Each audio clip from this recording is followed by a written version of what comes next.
Okay, hello everyone. Not sure how long this is going to be or really what this is even going to be, but given what a heavy couple of weeks it's been, we really didn't put much thought into what we would do by way of an episode. A lot of places are not doing episodes or putting out limited things so as to not come off as a bunch of goofballs during a very sensitive time. But I think that a lot of like Pete, like you and I have had conversations this past week that we haven't had. And I think that a lot of white people, we're both white, have had conversations that they hadn't had. And what's been really impressed upon me over these past couple of weeks is that's important. You got, obviously, white folks like us have to be listening to our black loved ones and doing everything we can to try to make this world a better place. But a big part of that is having difficult conversations with each other and looking like a baby giraffe, kind of taking some first steps that we thought we'd maybe already taken by just not being racist people. And it's been an eye-opening couple of weeks, but I think that this can be a productive couple of weeks. Yeah, for sure. I think like the biggest thing for me this week has been sort of like weighing the balance of shutting up and just listening, and also not being so quiet as to where it's like you're kind of being complicit. And like that's sort of been like the juggling act, and because like obviously it's important for us to say things and to recognize that there's work to be done and that we're not where we should be or where we need to be as a country. But I also think that it's important to not be so vocal where you're not letting other people speak and you're not hearing other people. Yeah. And that's I think been a difficult thing that I've observed, where we don't know how to do this. Right. Like it's very clear that we do not know how to do this. We don't know how to do this. And I think that we've always understood, or I guess for a lot of our adult lives understood, that you know what, maybe the initial impression of I learned about Martin Luther King in kindergarten and I got along with my black classmates, and wouldn't you know it, I think that means racism is over, was incorrect. And I think then it became oh, well, I'm not a racist person, therefore, what do you want me to do? I'm already doing everything I can do. And I think bit by bit, and it's a crawl. It is a pathetic pace at which I think a lot of people have come to realize a lot of things about our country. But you have to have that uncomfortable realization that, oh, even things I learned in high school, not correct, or misrepresented, just misguided. Or it's like literally just scraping the surface. Yeah.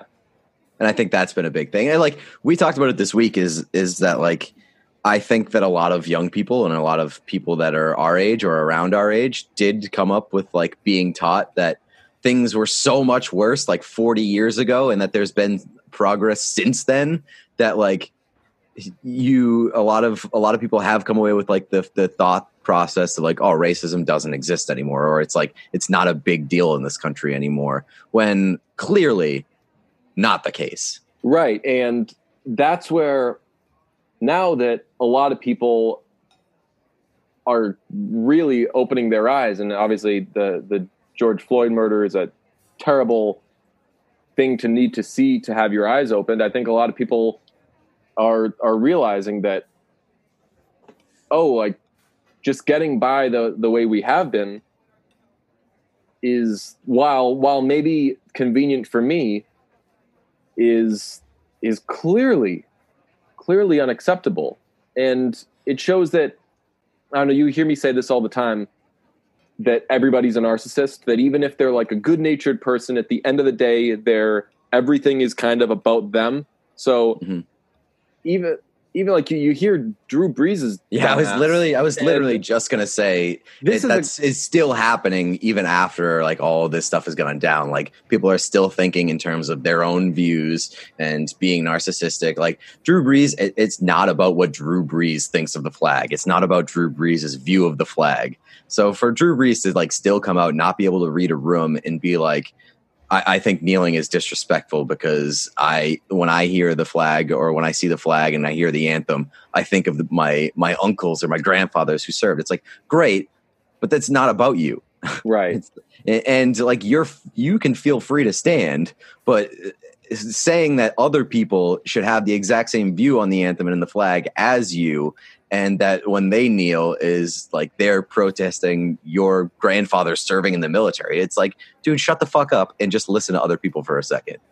And the best case scenario is that he does listen to other people for a second, and that he becomes more of an ally than he's been, because while I like to think that you and I are both quite a few steps ahead of Drew Brees, everybody with a heart, and there are a lot of people who just are not willing to participate and are still covering their ears and saying racism doesn't exist, I'm not racist, you guys are all just trying to have fun on the internet.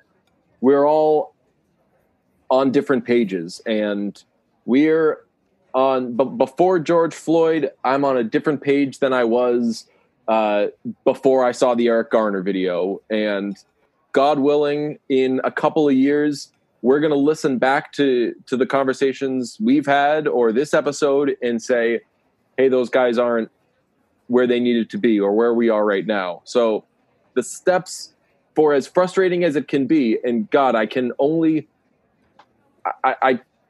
imagine people who don't look like us, looking at people who are so many steps behind as a really maybe naive optimist. I'm hoping that first step turns into a second step, into a third step, into a fourth step, and years from now we're all better people for it.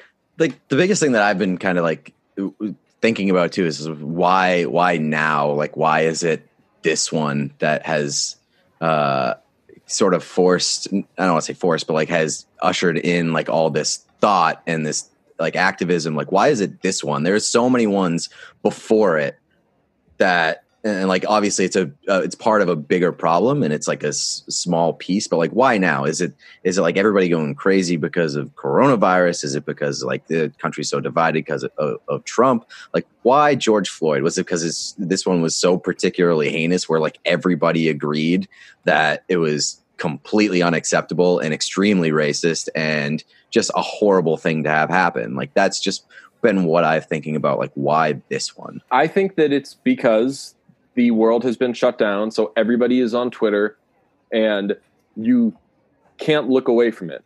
I think that it happening when most people were staring at their phones all day, I think hopefully has made a bigger impact, and it clearly has, because this does feel, and again, if I haven't said it already, we're acknowledging that we lack all sorts of perspective on this, but as somebody who was 3 years old during the Rodney King riots and can't really speak to that, this does feel different. And this does feel like a tipping point, and I can only use my personal experience. But whether it's talking to you this week or talking to my other white friends, I've had conversations, and I've seen conversations, and I've seen people reflect and acknowledge things, and acknowledging being misguided and misunderstanding the situation, and that I just really never seen before. So yeah, it definitely feels different this time around, and it's like a strange situation where like it's good that obviously people are talking about it, but it is like a weird situation where like everybody's looking to everybody else to be like, why haven't you said anything? Like, why haven't you said racism is bad? Like, it's a strange situation where like now, like there is so much pressure on everybody to say something about it. And I have conflicting feelings on that, because I think it's an important time to listen. So I don't necessarily think that like not releasing a statement or something or not like immediately speaking up, like, I took a few days because I was like, I don't feel comfortable saying anything right now. And like, I'm also just kind of watching this all, and I'm gathering my thoughts, and like people were like tweeting at me like, why haven't you said anything? Did they really? Yeah, I got and after I did post one, there were people that were like, "I'm glad you said something because I was like wondering when you would," and it's just like, why are people thinking about me right now? Like, it's an interesting situation, and I understand that that being silent is sometimes being perceived as like being complicit. Absolutely. But I also think that there shouldn't be an immediate knee-jerk reaction necessary from everybody. I think that gathering your thoughts and like taking some time to figure out gathering your thoughts and figuring out where you stand and what you need to do and how it is appropriate for you to react is a good and smart thing. So my coworker Michael Hawley said this. We were talking about Drew Brees, and I said that his apology seemed like, "I'm sorry you were offended," which is obviously not a very good apology at all. And he raised the point that this is somebody who has thought this way his entire life. And he's an old ass dude. He's 41, 42 years old or whatever. So for as much as you hope to God that he finally fucking gets it, because look, why would it happen? I don't like Drew Brees. I'm not a fan of Drew Brees, but anyway. Me neither. Like, as much as you hope to God that he gets it, there is also, and these are just facts, this guy didn't get it. This guy hasn't gotten it his entire life. And he didn't get it in like the week and a half, 2 weeks after, like as this was all going on, he still didn't get it. But the point is when that he got it overnight. Right. The point is it really so crazy to see someone who's misunderstood, been ignorant, et cetera, not be able to get it as quickly. And I know it's I hope that isn't interpreted as me defending Drew Brees, but it's showing, I guess, the game of catch up that we're all playing, that I'm playing, that you're playing. And I hope, and I'm trying to not preach here at all or tell anybody what to do, because I don't know what to do. And I'm I don't have any solutions and I'm having awkward conversations. But if there's one thing I could impart, it would be to please not apply internet logic to this. You have been an insufficient ally. Fuck you is not, in my opinion, the way for white people to navigate this. I think that we've all been insufficient allies, and we're all on different levels of this game of catch up that our black peers desperately need us to play. So if someone has been silent and has really not thought about these things and then says, you know what, I'm thinking maybe I shouldn't be so silent, I do not think shame on you for needing to see this terrible video to speak up is a productive way to go about that. And it is true that it's shame on anybody who needs to see this video to need to speak up. But if a person has spent their entire life misguided, not listening, conditioned to not listen, let alone speak, I think that their first steps are going to be awkward. And I also think that like it's being like not good enough doesn't help when it's in like a I don't know, like in a forceful tone, I guess. Like I think that it's more constructive to say this isn't good enough, here's why, rather than like being like not good enough to certain people. I don't know. It's I've seen a lot of that where it's like somebody takes a statement and says you didn't say Black Lives Matter, you didn't say like fuck the police or whatever, not good enough, not a strong enough statement. Well, it's like, well then tell those people what they can do to help and what they can do to have a stronger statement and what they can do to actually have a more tangible impact. Yeah. Other than like trying to put words in their mouth, I guess. And I was going to say that I liked the Chris Ballard thing, even though Chris Ballard fucking dork of the millennium, that I was going to say that I liked the Chris Ballard video because he mentioned like how is it possible that Black Lives Matter could be a divisive thing? And I was going to say, but you guys know where we feel on this, but I think that our listeners generally have an idea as to who we are as people, but also like what I don't know how many times we've said, if at all, Black Lives Matter on this podcast. No, I don't think we've ever talked about it. No, I think that, and again, this is shame on us. And this is a learning experience where I think anyone who knows me knows how I feel about Donald Trump and how I feel about police brutality, et cetera, et cetera.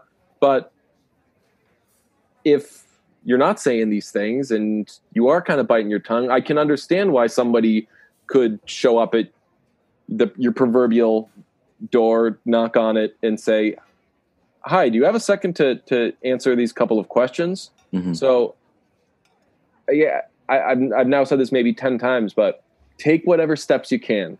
And obviously, we all want all of us to be taking the biggest steps and the best steps. But if it starts with, hey, I don't know where I can donate, or hey, I'd like to learn more about this, or hey, and this is maybe I'll get some flack for this. Hey, I've never waited on this before. I am going to put up a black square on Instagram to show how I feel about this. And then one of your friends sees that you put it up and says, hey, so what are you doing about this? Or what can we do about this? Then that's a step. And by no means am I saying, hey, take a step, throw a party for yourself. Or if you've never taken a step, take that first step and then you're all done. Right. But we absolutely, like, your baby step isn't going to solve. Wherever we are, we have to take the next one. Yeah. Your baby step is not going to solve any problems, but if your baby step leads to you getting like a walking start, and then that walking start turns into a running start, and then you fucking get somewhere, then that baby step is important. So that's why I like that we're doing this episode, because confusion and discomfort with, oh God, I'm not qualified to speak on this, and I don't know that.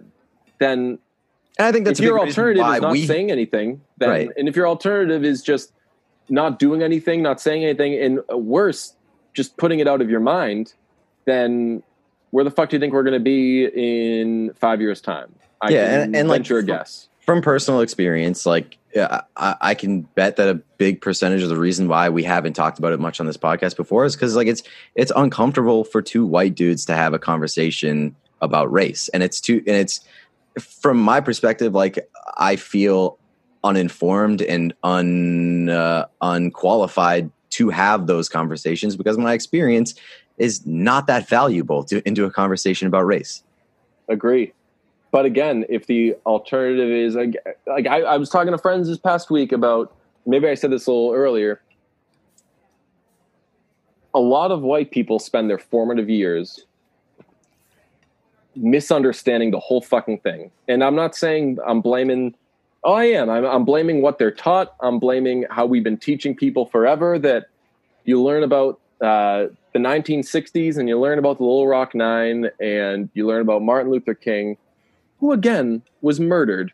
And you think, okay, all this happened and now here we are today. And you assume that at some point a bow was put on it. And as a result, people spend their formative years not even coming close to understanding it. And worse, thinking it's not a big deal, or it's not as bad as people are saying. I mean, I'll say this as when I was learning about that sort of stuff, I wasn't also seeing in the news ongoing cases of police brutality or anything that really shed light on the racism in this country. That's A, because I wasn't reading the news or I wasn't watching the news, but B, because I think that the news and everybody wasn't taking it as seriously. So I think that a lot of people, and that's where I'm not defending this, but that's where you can understand how a lot of people could be set in their ways, because all they've known is this incorrect idea. So they're going to, once that's challenged, when they're 50, 60, 70 years old, they're going to say, fuck you, I've known this my whole life. No, you've thought this your whole life.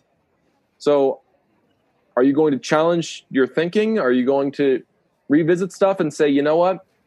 Since I've really been an adult, I've understood that I and everyone like me are recovering from things like sexism, racism, whatever. Not in that, oh, once upon a time I was like an actively sexist or racist person. And no, but just like the culture and right, just in that you didn't, way more accepted. Like we talk about it all the time and we joke about it, but like Friends was just an overtly homophobic show. Great example.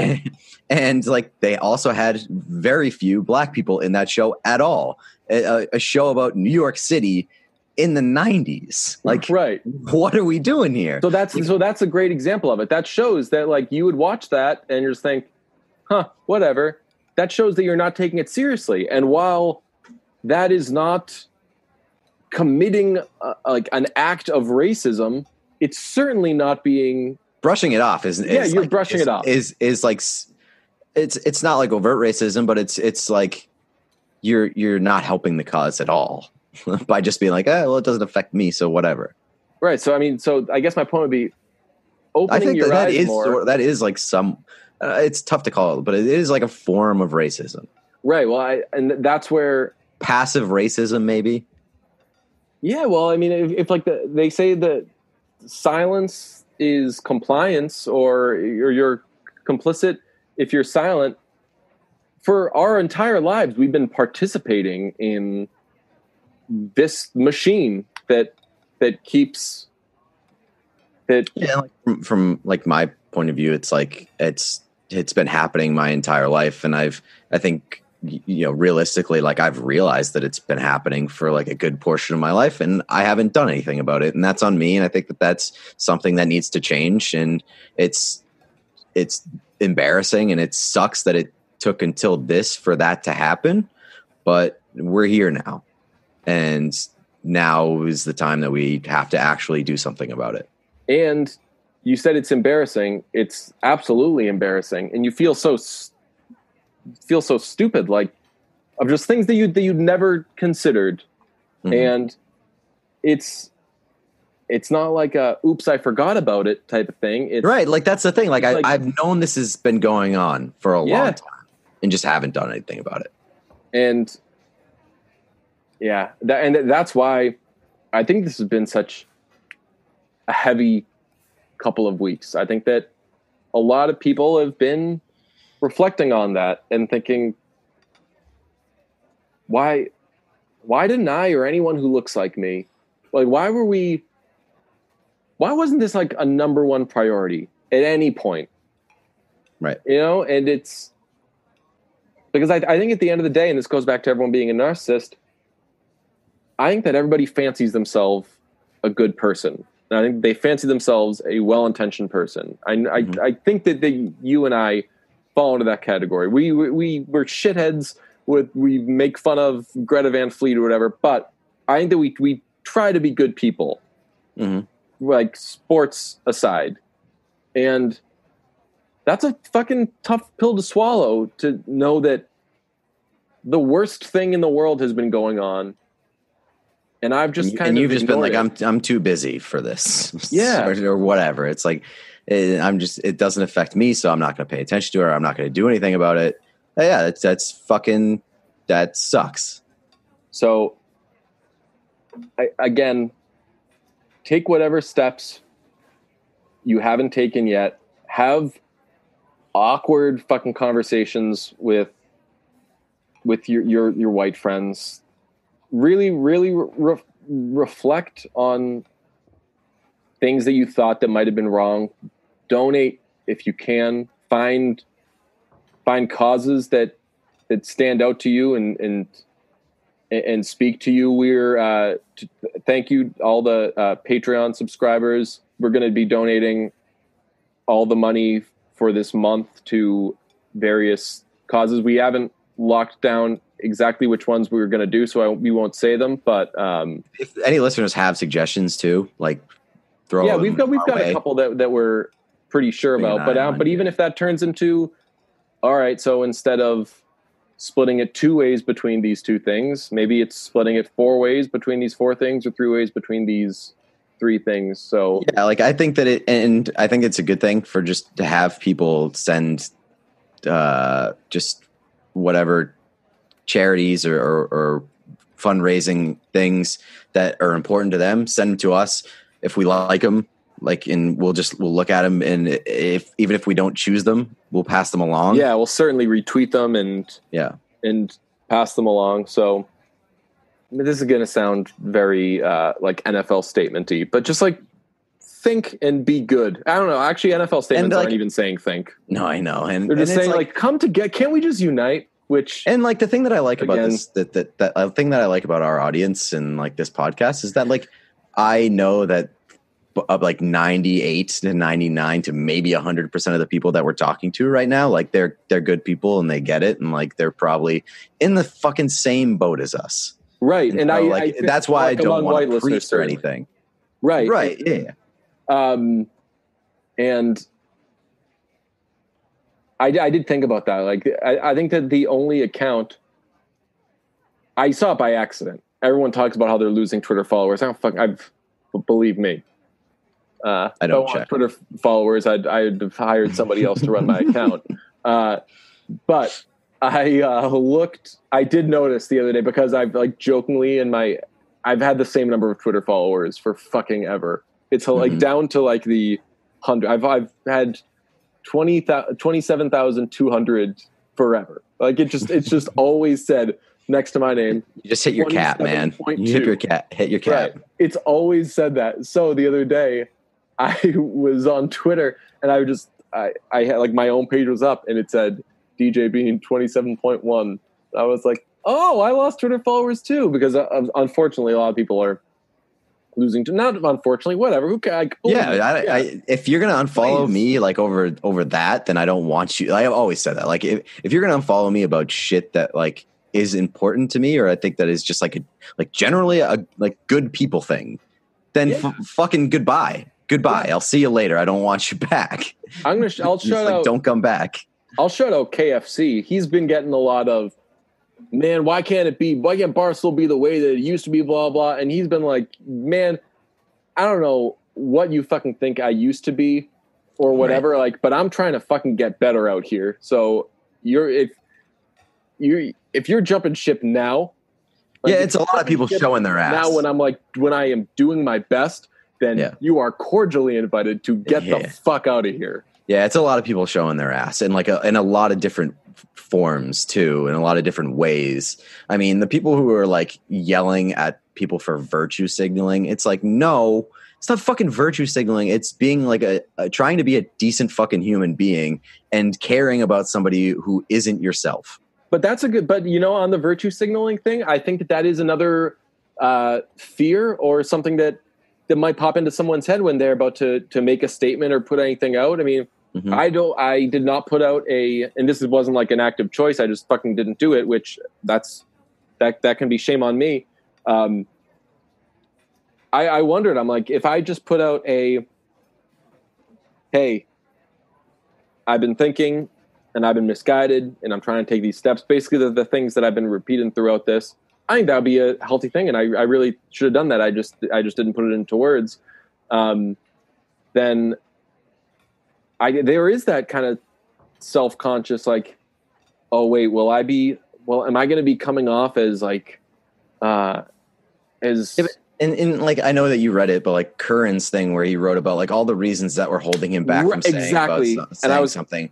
He nailed, like, he checked every fucking box as to like why I've second thought it and things like that over the course of however many years. Like, it's one, it's selfishness. Two, being like fearing of being divisive or like having people unfollow you, tell you to stick to sports or whatever. Then it's like the people thinking that you're virtue signaling and like all these reasons across the board. And at this point in time, it just doesn't fucking matter, because if you're yelling virtue signaling right now, you're kind of an asshole and you just don't get it. I saw Mina Kimes say this. Someone was like, oh, enough with the virtue signaling. And she was like, that's virtue signaling on your point, right? On your part, right? Like, if you're when I get mad at people for saying someone's pandering, because that's just pandering. That's pandering to people who say that everybody's pandering. Yeah. If you're virtue signaling, if you're saying, oh, stop trying to let everyone know your character. I'm learning about your character.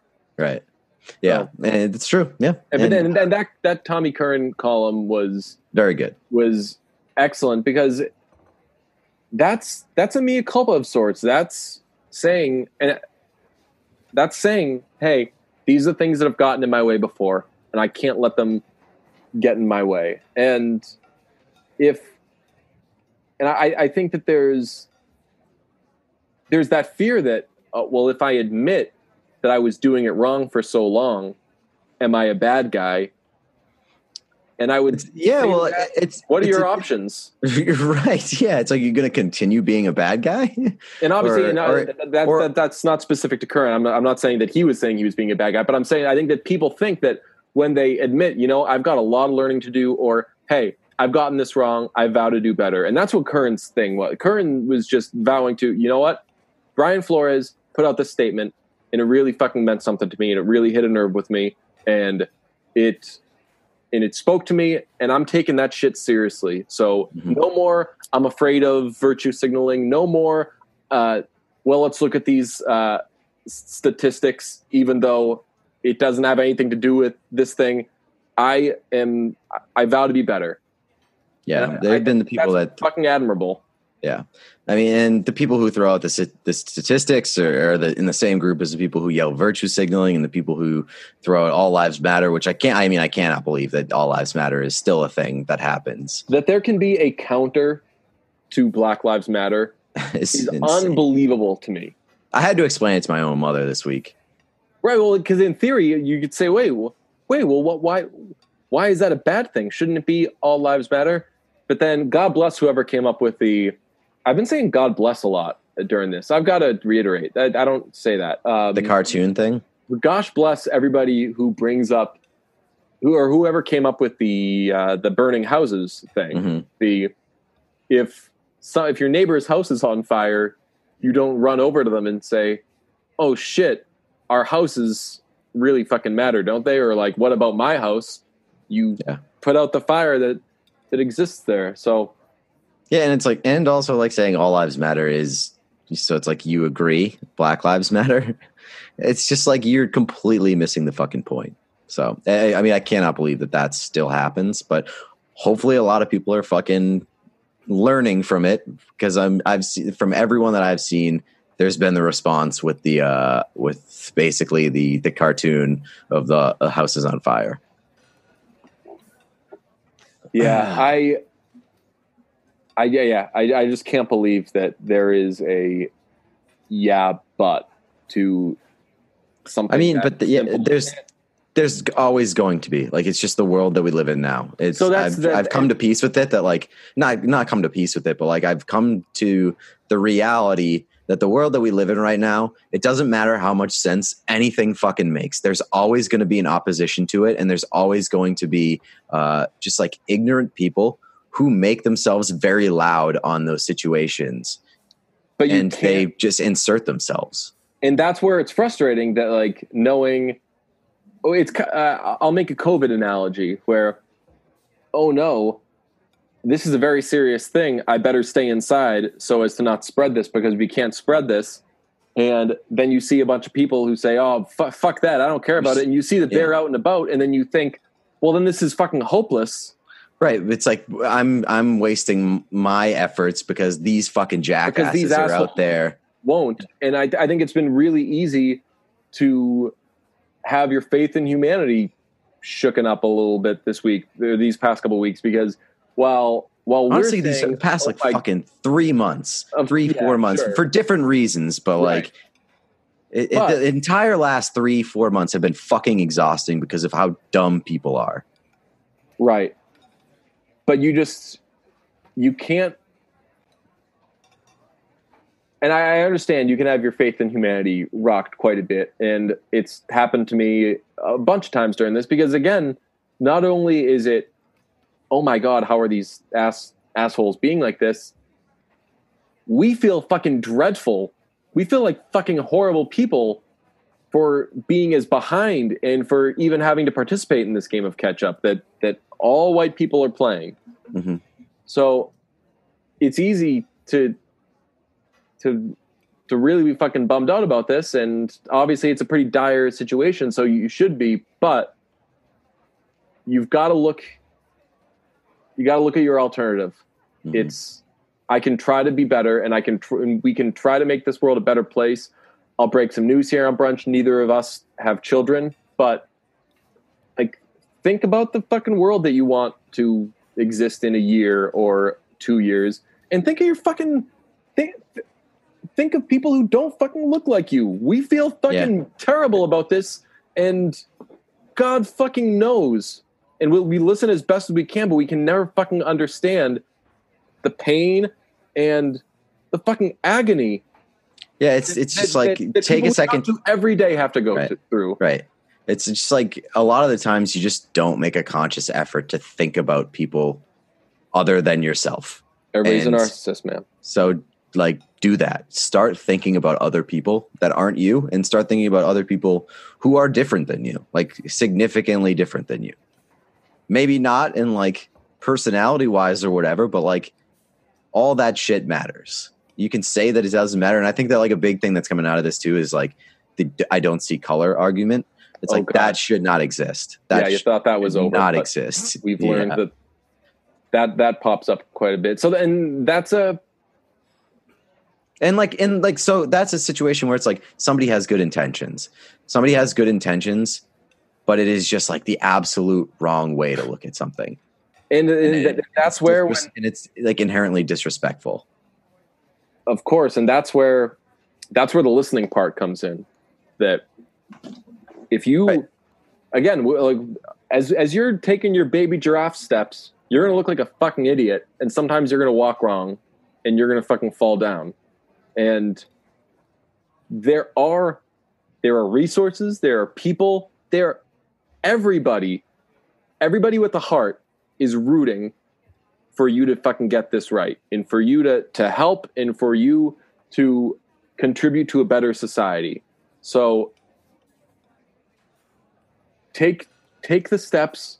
If you can get some walking lessons, definitely fucking listen to those. But take the fucking steps. Yeah. Like, don't commit to crawling for the rest of your life just because your first couple, or sitting just because your first couple of steps are small or you fall down. All right. Love you all. Keep your eyes open. By the way, our president is a fucking idiot. Oh, I thought you were going to say, oh, yeah. I thought you were going to do, also, this episode is brought to you by. No. Or also, also, Space Force sure is lucky the world fucking ended. So no one has to learn about how bad that show was. Yeah, dude, that's like, one where we have covered it, and I feel that I can say, if you know us, somehow, some way, the floor just never stops getting lower. Oh yeah, it's the Tower of Terror, except you're like, I don't remember ever going up. It's just a lot of drops. Yeah. I don't remember going. There was supposed to be some sort of it was dark and there's like a speech and then you see some ghosts or something. I don't remember any of this happening. Just, you get on the Tower of Terror and immediately they're like, hey, you buckled in? Cool. And you plummet. You keep going lower and lower and lower. What's that thing you're playing with? This is it's a attachment that goes into my headphones and it's a microphone. Oh, cool. Is it for gaming? Sure is. Nice. A lot of gaming happening over here. I just fucking sit on the floor and throw up and cry. That's pretty much me. Yep. I'm turning 32 this weekend. How about that? Oh man. Isn't that such a what day? Sunday. Oh, nice. That's not a bad age. It's a weird age. That's the first age I've thought about in a while. When I turned 30, I was like, hell yeah, get me the fuck out of my 20s. And 30 was a great age and fun. Like turning 30, I think is very, very fun. And those I think are like the last awesome birthday parties. 31, it's like, yeah, whatever. I turned 30 last year and nobody cares what I am now. Cool. But then once you get to, 32, I'm kind of starting to think a little bit. In a couple of years, I'm going to be 34.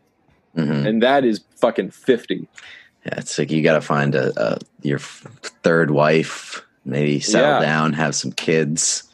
I'm 29 later this month. So yeah, party's ending. Yeah. All right. Well, I would say maybe next week we'll talk about Space Force or something, but I'll talk about anything before I talk about Space Force. That show That show stinks. We got bad movies to catch up on. That was originally the plan for this week, I believe. Yeah. And then Did you watch? I did not. No, I haven't done anything. The High Note. No, I did watch. I watched Friends with Kids. Oh yeah, we texted about that. You were like, "Have you seen?" What an interesting movie. I was like, "Yeah, a couple of times." Don't remember anything about it. Yeah, I was like, "I don't." You were like, "Oh, dude, remember this?" I was like, "No, I don't remember anything about that movie." You're like, you said you've seen it a couple times. No, I don't remember anything about that movie. So, everybody, be good. We would love suggest donations, suggest things our listeners can do. Again, this was a dumb conversation between two dumb guys trying to trying to find our footing. Yeah. I mean, it was an awkward conversation, but like it's an awkward conversation that's necessary, and hopefully we'll get somewhere and keep moving forward. But it did not feel right to do like a goofy episode this week. Right. So I'll say, like, we had ad reads and stuff too, and I just like it didn't feel appropriate to like butt into a conversation. Yeah, it didn't feel appropriate to butt into conversation and do ad reads. So we'll do some make goods and make them up next week or something.